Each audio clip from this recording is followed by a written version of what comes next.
የተሻለ ነገር አስበህልኝ ነው ፈተናው የበዛው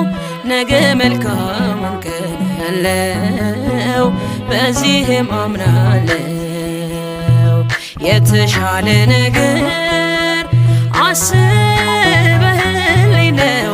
ፈተናው የበዛው ነገ መልካሙን ቀን ያለው በዚህም አምናለው